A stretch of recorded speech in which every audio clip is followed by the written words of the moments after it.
जय श्री राम, जय हिंद दोस्तों। एक सबसे अच्छी खबर आ रही है जिसका पूरा विश्व बेसब्री से इंतज़ार कर रहा था। रूस ने उसमें मैदान मार लिया है। रूस ने कोरोना वैक्सीन बना ली है सबसे पहले। विश्व के अंदर रूस ने कोरोना की वैक्सीन बनाई है और इसका नाम उन्होंने स्पुतनिक वी नाम दिया है। रशिया के जो राष्ट्रपति जी हैं रूस के जो राष्ट्रपति जी हैं उन्होंने कहा है कि उन्होंने ये जो एंटीडोट बनाई है इसको वो हेल्थ मिनिस्ट्री ने भी अप्रूवल दे दिया है। और सबसे पहले व्लादिमीर पुतिन जो उनके राष्ट्रपति हैं, सबसे पहले उन्होंने फर्स्ट डोज अपनी बेटी को लगाई है। बॉडी का टेम्परेचर जो था उनकी बेटी का वो पहले 37 था। डोज देने के बाद 38 डिग्री सेल्सियस टेम्परेचर था। तो उन्होंने कहा कि इसका कोई भी नुकसान नहीं है, ये बहुत ही अच्छी एंटीडोट है और आने वाले टाइम में इसका उपयोग बहुत ज़्यादा हो सकेगा। उन्होंने कहा कि दुनिया भर के 20 देशों ने उनको 1 अरब 2 अरब जो है क्वांटिटी का ऑर्डर दिया है। बट अभी तक उन्होंने इसकी जो कॉस्ट है उसको डिस्क्लोज नहीं किया है। और उन्होंने ये भी कहा है कि रशिया में ये जो वैक्सीन है फ्री होगी। सितंबर में इसका प्रोडक्शन स्टार्ट हो जाएगा और अक्टूबर में जो है ये लोगों के बीच लगनी स्टार्ट हो जाएगी और नवंबर से दिसंबर में वो इसको सप्लाई करना स्टार्ट कर देंगे। इसके अलावा उन्होंने ये भी कहा कि ये बिल्कुल सेफ़ है। और बट डब्ल्यूएचओ और बाकी पश्चिमी देशों ने ये कहा है कि इसका जो तीसरा फेज़ है वो इन्होंने नहीं किया था। तो उसमें कहीं न कहीं पश्चिमी देशों ने और डब्ल्यूएचओ ने इसके ऊपर सवाल उठाए हैं। बट अच्छी बात ये है कि रूस ने कोरोना वैक्सीन बना ली है और उसका ट्रायल फेज़ भी उन्होंने पूरा किया है और उन्होंने अपनी हेल्थ मिनिस्ट्री से भी इसको रजिस्टर करा लिया है। अब इन्होंने प्रोडक्शन सितंबर में स्टार्ट होने की बात कही है। दोस्तों बहुत ही अच्छी खबर है। विश्व जिसका इंतज़ार कर रहा था वो भी जो वैक्सीन है वो बना ली है। इसके अलावा ब्रिटेन, अमेरिका, इंडिया की जो कंपनियां हैं वो भी वैक्सीन के ऊपर काम कर रही हैं। भारत के अंदर तो जो दूसरा या तीसरा चरण है वो चालू हो गया है। आने वाले 1-2 महीने में भी भारत वैक्सीन की दवा बना लेगा और ये बहुत ही अच्छी खबर है क्योंकि हमारे देश में जो कोरोना का कहर है वो बहुत ज़्यादा बढ़ा हुआ है।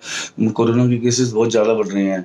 तो आने वाले टाइम में ये जो कोरोना वैक्सीन है ये एक देवता की तरह काम करेगी और आने वाले लोगों के लिए बहुत अच्छा इसका इफ़ेक्ट होगा। और जो भी होगा इसके बारे में न्यू अपडेट वो मैं आपको बता दूँगा दोस्तों। प्रधानमंत्री मोदी का जो नया विमान है बोइंग 777 वो हमें अगले महीने जल्द ही मिलने वाला है। ये जो विमान है ये जो अमेरिका के राष्ट्रपति डोनाल्ड ट्रंप उनके विमान की तर्ज पर बनाया गया है। जो डोनाल्ड ट्रंप है उनके विमान का नाम एयर फोर्स 1 है। जो वहाँ की जो नेवी एयर फोर्स है वो के पायलट उसको उड़ाते हैं और वही इसका देख-रेख करती है। ये जो एयर फोर्स का जो विमान ये जो बोइंग 777 होगा ये बहुत ही एडवांस टेक्नोलॉजी विमान होंगे। भारत ने ऐसे 2 विमान बनवाए हैं, एक भारतीय राष्ट्रपति के लिए और एक प्रधानमंत्री मोदी जी के लिए। ये 2 विमान भी उसी कंपनी ने बनाए हैं जो डोनाल्ड ट्रंप का जो विमान है एयर फोर्स 1 उनको बनाती हैं। इस विमान में ये है कि अगले हिस्से में ईडब्ल्यू जैमर लगा होता है। अगर दुश्मन की जो रडार या जो मिसाइल होती हैं वो जब प्लेन को दागेंगी तो ये उसका जो पाथ है वो डिस्ट्रैक्ट कर देता है। मीन्स वो उनके फ्रीक्वेंसी ज़ोन में आता ही नहीं है और उनके जो जैमर हैं वो मिसाइल को जाम कर देंगे और वो पाथ जो है वो उसको मिल भी नहीं पाएगा। और जब मिसाइल फायर करेगी इसकी टारगेट रेंज से बाहर होगा और ये कम्युनिकेशन डिवाइस इतना स्ट्रॉन्ग है कि ये मिसाइल के पाथ को इधर से उधर कर सकता है। इसके लिए जो सॉरी इसके अलावा जो है इसमें सिक्योर एडवांस सैटेलाइट कम्युनिकेशन लगा होता है। इसमें हमारे देश के प्रधानमंत्री मोदी जी विश्व के किसी भी हिस्से में किसी भी नेता से बात कर सकते हैं और भारत में भी ये किसी भी नेता से या अपने पीएमओ या एचएमओ कहीं भी किसी भी उससे बात कर सकते हैं। दूसरी बात ये है दोस्तों कि ये एक ही बार एक ही ईंधन भरवाने पे अमेरिका से भारत की यात्रा कर सकता है। और दोस्तों इसके अलावा ये है कि इन दोनों की जो कॉस्ट है वो 8,458 करोड़ है। इन दोनों विमानों की कीमत है ये। और इसके अलावा ये है कि ये जो प्लेन है ये हवा में ही ईंधन भरने की क्षमता रखता है और ये पूरी तरह सिक्योर है। इस पर मिसाइल का भी असर नहीं होता और ये मिसाइल के टारगेट जोन में भी नहीं आता, ये इनको डिस्ट्रैक्ट कर देता है। ये तो बहुत ही अच्छी खबर है कि हमारे प्रधानमंत्री जी और राष्ट्रपति के लिए ऐसे विमान बन रहे हैं दोस्तों। दोस्तों अगली खबर जो है वो चाइना के बारे में है। जो हमारे मेन रक्षा मंत्रालय के उच्च अधिकारी उन्होंने ये कहा है कि अब हमारी 5 कोर कमांडर लेवल की मीटिंग के बाद ही चीन मानने को तैयार नहीं है। तो अब इस दौर में कुछ कूटनीतिज्ञ या राजनीतिक बैठक या चर्चा के बाद ही इस चीज़ को दूर किया जा सकता है। उन्होंने ये कहा है कि इस गतिरोध का हल बातचीत से नहीं निकल सकता, इसका हल कूटनीतिक स्तर पर ही हो सकता है। 3rd राउंड की मीटिंग के बाद ही कुछ डिसएंगेजमेंट ज़रूर हुआ था, बट 5th लेवल की जो 2 अगस्त को कमांडर लेवल की मीटिंग हुई थी, उसमें चाइना ने साफ-साफ मना कर दिया है कि वो पीछे नहीं हटेगा। तो इस चीज़ में जो रक्षा विशेषज्ञ वो मान रहे हैं कि कूटनीतिक स्तर पर ही या राजनीतिक लेवल पर ही बातचीत होगी, तभी इस चीज़ को दूर किया जा सकता है।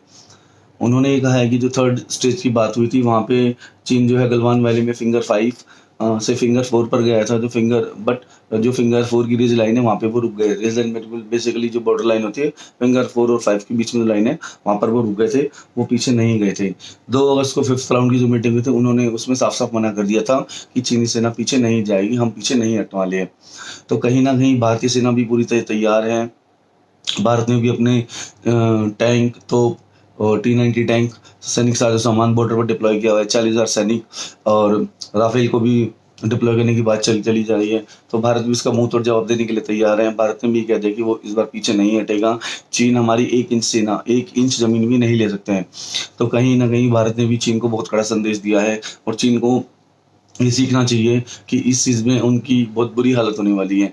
इसके अलावा अमेरिकन सैटेलाइट ने एक फ़ोटो ली थी, जहाँ पे उन्होंने कहा था कि शिनजियांग प्रांत में जो है चीन ने अपने एयरक्राफ्ट और लड़ाकू विमान जो है वो वहाँ पर डिप्लॉय किए हुए हैं। पहले से संख्या उनकी डबल कर दी है, तो भी ये कहीं न कहीं चिंता का विषय है। भारतीय सेना ने भी भारत सरकार से कुछ स्पाई सैटेलाइट की माँग की थी, जो भारत सरकार ने मंजूर कर लिया और भारत सरकार ने कहा कि जल्दी इसके ऊपर काम स्टार्ट करा जाएगा। तो उसको इसके अलावा ये खबर है कि एयरफोर्स ने 102 बेसिक एयरक्राफ्ट जो होते हैं, बेसिक ट्रेनर एयरक्राफ्ट, उसकी मंजूरी दे दी है। हमारे रक्षा मंत्री जी राजनाथ सिंह की अध्यक्षता में हुई मीटिंग में जो है एयरक्राफ्ट को मंजूरी दे दी गई है। इसकी टोटल कॉस्ट जो 8,725 करोड़ है और ये आने वाले टाइम में भारतीय एयरफोर्स को और ज़्यादा मजबूत करेंगे। दोस्तों, इसके अलावा खबर ये है कि जो कुपवाड़ा जिला है कश्मीर का, वहाँ पर भारतीय सेना ने 4 और ग्राउंड वर्कर और एक लश्कर आतंकी को पकड़ा है और एक लश्कर आतंकी को पकड़ा है जो AK-47 और कुछ सामान पकड़ा है जो दूसरा आतंकी तक पहुंचाने वाले थे। खुफिया इनपुट के आधार पर 162 RR और CRPF ने वहाँ पर और भारतीय सेना ने सर्च ऑपरेशन चलाया, जहाँ पे उनको सामान मिला है और एक आतंकवादी और 4 और ग्राउंड वर्कर को पकड़ा है। इसमें भारत को एक AK-47 9mm चाइनीज पिस्टल, कुछ मैगजीन और कारतूस पकड़े हैं। जैसा कि आपको पता है कि कश्मीर के अंदर आतंकवादियों का बहुत बुरा हाल है। भारतीय सेना आतंकवादियों का बहुत बुरी तरह सफाया कर रही है। तो कहीं न कहीं भी आतंकवादी हताश हैं। वो अभी आपने सुना होगा कि 2-3 सरपंचों की हत्या कर दी है, जो बीजेपी से लिंक रखते थे। अलगाववादी का भी जो खेल है वो ख़त्म हो चुका है। अलगाववादी आराम से बैठे हैं और कुछ को नज़रबंद किया हुआ है। तो कश्मीर का जो माहौल है, फ़िज़ा जो बदल रही है, जो वो वहाँ के आतंकवादियों को और पाकिस्तान को बहुत परेशान कर रही है।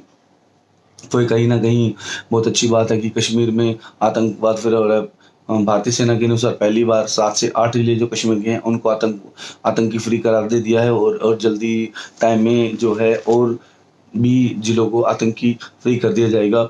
सर्च ऑपरेशन जारी है और 2 से 3 आतंकी की छुपे होने की खबर है, जिनके पास ये सामान पहुँचाया जा रहा था, तो उनके लिए भी सेना ने सर्च ऑपरेशन चलाया गया है। दोस्तों, अगली जो खबर है वो नेपाल के बारे में है। भारत जो है वो नेपाल की तलखी दूर करेगा। भारत ये जानना चाहता है कि नेपाल की नाराज़गी कहाँ है। भारत के जो नेपाल में जो भारत के डिप्लोमेट हैं अजय पात्रा जी, वो जो नेपाल के विदेश मंत्री जी हैं अजय, उनसे बात करेंगे, शंकर उनसे बात करेंगे और कहीं न कहीं ये जानने की कोशिश की जाएगी भारत और नेपाल के बीच में जो तल्खी है वो किस वजह से है। अभी 18 अगस्त 17 अगस्त को भारत और नेपाल के बीच द्विपक्षीय वार्ता होगी, जहाँ पर भारत ने जो पैसा इन्वेस्ट किया हुआ है जो प्रोजेक्ट, उसकी समीक्षा की जाएगी और वहीं ये पता किया जाएगा कि नेपाल की जो प्रॉब्लम है वो है क्या, वो किन-किन चीज़ों से लेके प्रॉब्लम है। बेसिकली अभी नेपाल ने अपने लिपुलेख एरिया में रोड बनाना स्टार्ट कर दिया है, अपनी वहाँ पे ग्रीन चौकियाँ बनाई हैं ताकि वो बॉर्डर की निगरानी कर सके। ऐसा नेपाल ने पहले कभी नहीं किया था। तो भारतीय विदेश मंत्रालय है वो डिफरेंट स्तर पर बातचीत जो है वो ऑर्गेनाइज़ कर रहा है और ये जानना चाहता है कि नेपाल की तल्खी किन-किन चीज़ों को लेके, बेसिकली किन-किन चीज़ों को लेके भारत के साथ डिस्प्यूट है। तो उन्हीं चीज़ों को जो है भारत का विदेश मंत्रालय इनको दूर करना चाहता है और आने वाले टाइम में उन्होंने कहा है कि हम इस तल्खी को दूर करेंगे और नेपाल जैसा साथ हमारे जैसा पहले रिलेशन था, वही रिलेशन हम दोबारा से रखेंगे। इसके अलावा द्विपक्षीय वार्ता में जो नेपाल के प्रधानमंत्री केपी ओली जी, उनके साथ भी बातचीत की जाएगी और पता करने की कोशिश की जाएगी कि ये जो प्रॉब्लम है किस वजह से और किन-किन एरिया में है। तो इसको जैसे ही कुछ सॉर्ट आउट होगा, कुछ भी होगा, तो ये अच्छी बात है कि नेपाल जो है वो इस चीज़ को समझेगा कि भारत से अच्छा मित्र उसका कोई भी नहीं है। तो दोस्तों ये आज की खबरें थी। अगली खबरों के लिए मैं आपके अगली खबरों में सुशांत के बारे में बनाऊँगा, जो भी कोई अपडेट होगा। दोस्तों ऐसे ही प्यार मेरे साथ अपना प्यार बनाए रखिए और मेरे साथ सोशल मीडिया पे जुड़िए। बेल आइकन को प्रेस कीजिए, मेरे सारे वीडियो के नोटिफ़िकेशन आपको मिल जाएँगे। मेरे सोशल मीडिया लिंक आपको मिल जाएँगे डिस्क्रिप्शन में, ट्विटर, इंस्टाग्राम और फेसबुक, वहाँ पे मेरे साथ जुड़िए। आई बटन पे आपको पुरानी चिन्ह के साथ वीडियोज़ मिल जाएँगे। दोस्तों बहुत सारे भाई मेरी वीडियोज़ को देख ले पर सब्सक्राइब नहीं करते। दोस्तों प्लीज़ मेरे चैनल को सब्सक्राइब कीजिए।